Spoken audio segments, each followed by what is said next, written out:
Hi guys, it is Julie. Welcome back to Pages and Pens. Today I'm here with the beginning of my end of June wrap-up, fresh out of the mountains and sun. Just got out of the car. I finished 2 books while I was up there, and then I started another one, but I left it up there because I really wasn't feeling it. So let's jump into it.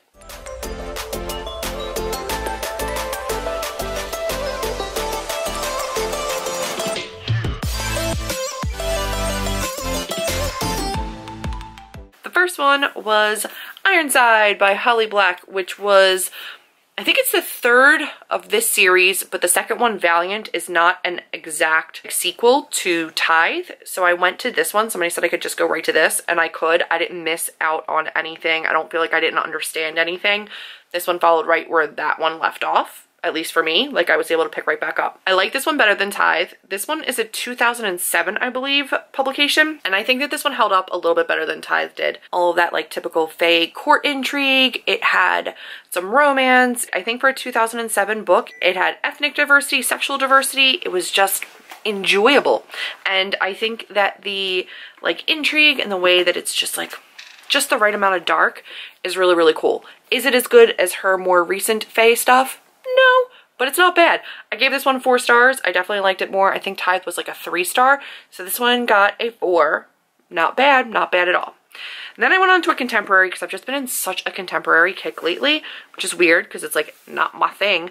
Also, I haven't been rating a ton of them very high, so it's really kind of risky to start one, but I started The Museum of Heartbreak by Meg Leader. This is one that Chelsea really, really liked and told me that I should check out. I love this cover. It's so beautiful.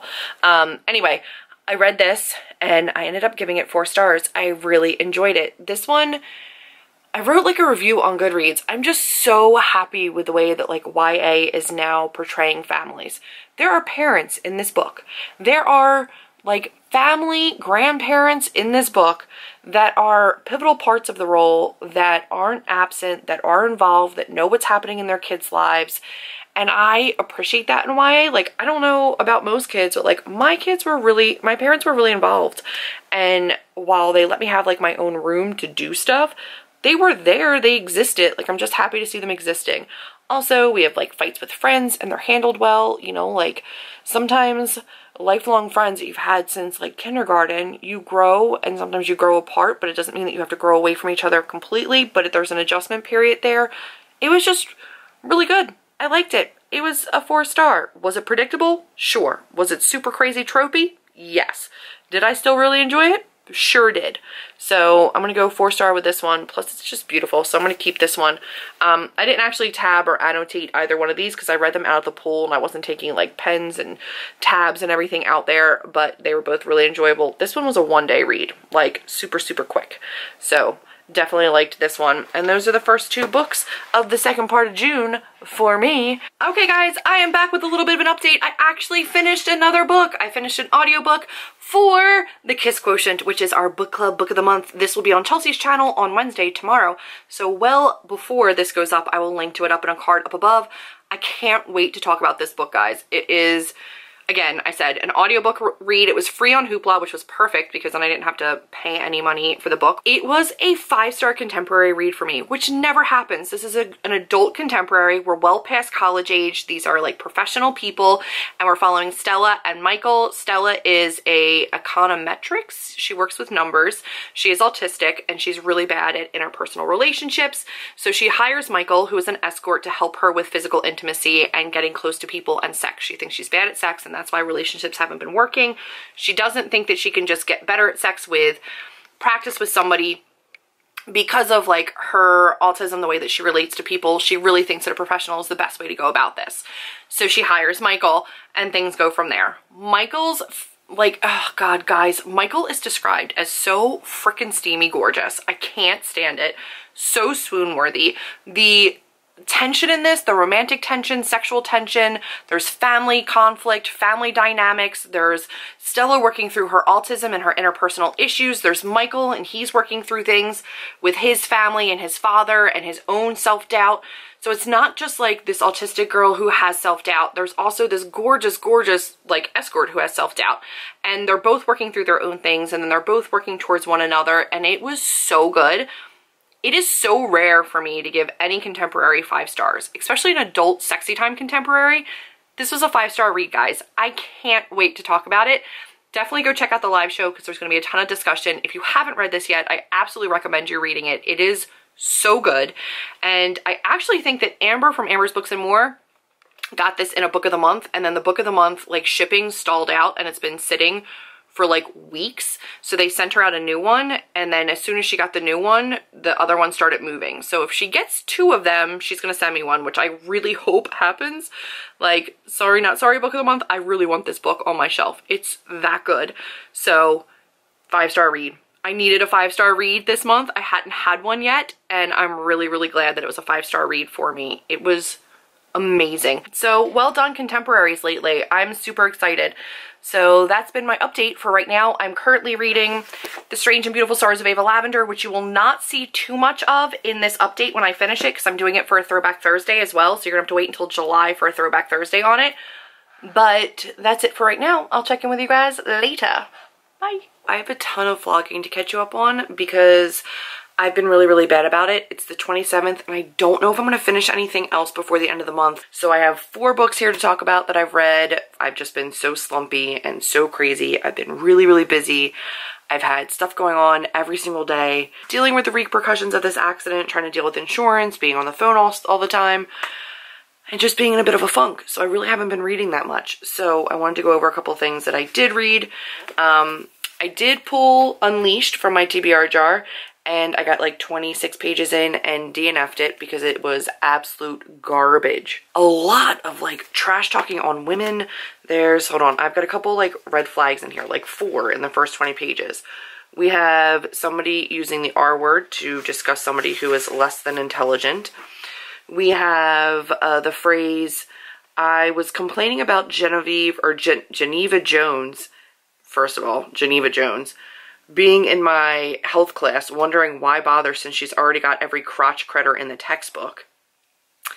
Then we have somebody, Mark, had his shirt hoisted around up to his chin, dancing around like a short bus kid off his Ritalin.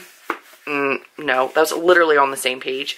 And then the next page, we have Val sits in front of us in health class. I wouldn't have changed classes if I knew I was going to have to stare at her back fat all day. So we have slut shaming, girl on girl hate, the use of the R word, demeaning kids that ride the short bus or have to take Ritalin. Like, completely done. Like 25 pages in, I'm not reading that garbage. So that's going to get unhauled right quick. Like real quick, because that's just never going to work for me. And then I read The Strange and Beautiful Stars of Ava Lavender and tabbed the heck out of it.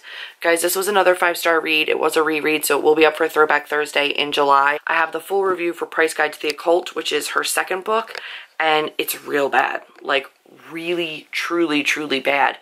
But The Strange Beautiful Stars of Ava Lavender is gorgeous. It's stunningly written. It's absolutely beautiful.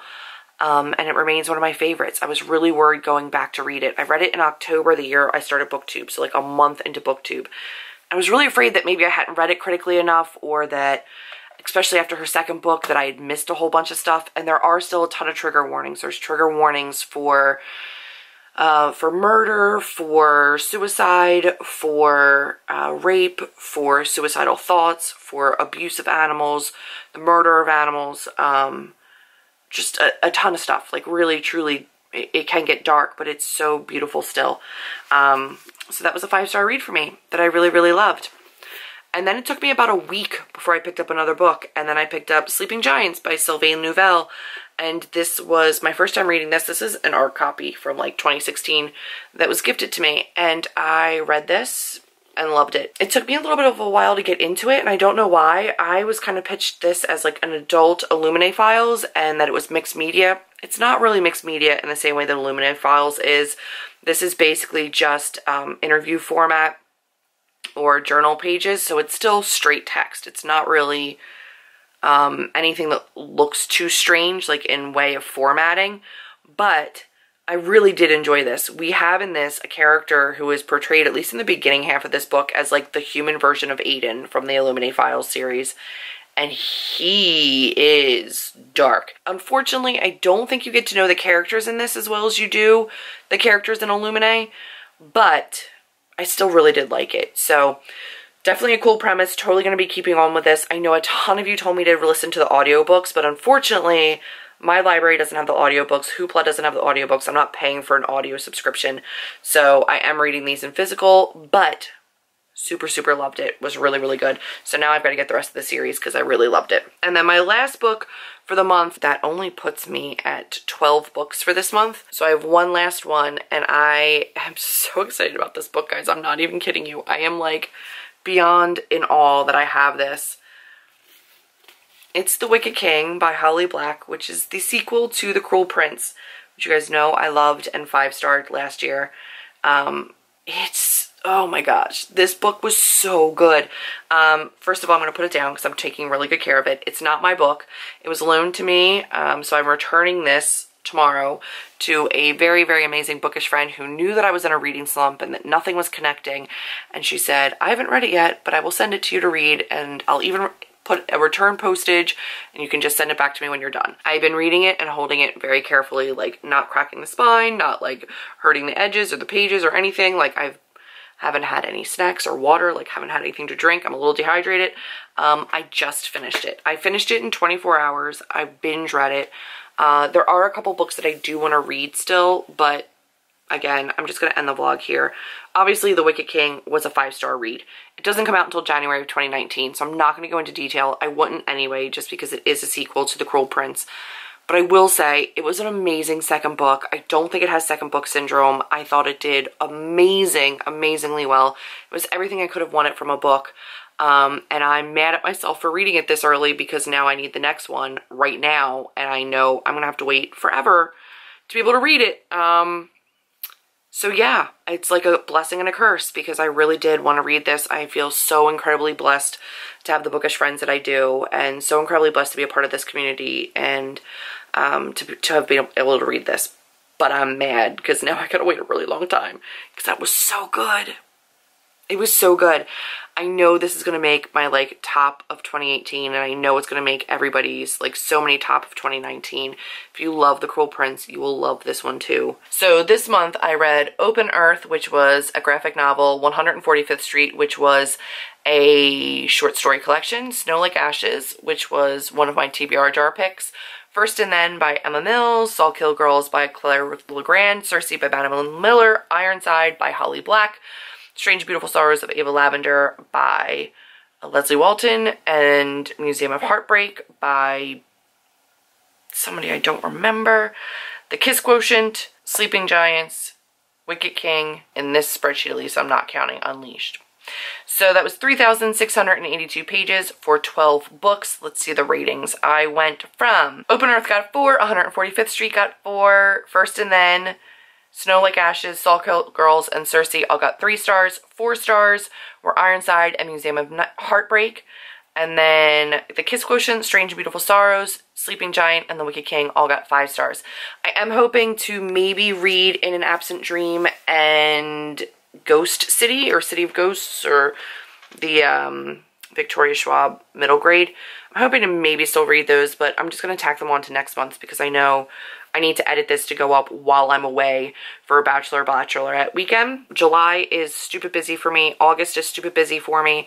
I'm going to do my very best to try to do a vlog for July for the booktubeathon, but it literally falls right at prep time and then my sister's wedding. Just at a really, really weird time for me for reading. I just have so much going on and so much stress and so much anxiety that I'm not finding myself reading that much. But some really, really great books this month, like 5-star books. I had The Kiss Quotient, Strange Beautiful Sorrows of Ava Lavender, Sleeping Giants, and The Wicked King. So I'm not going to complain. It was a pretty decent reading month. That is it for June. I hope you guys have enjoyed this vlog. I'm sorry I rambled so much.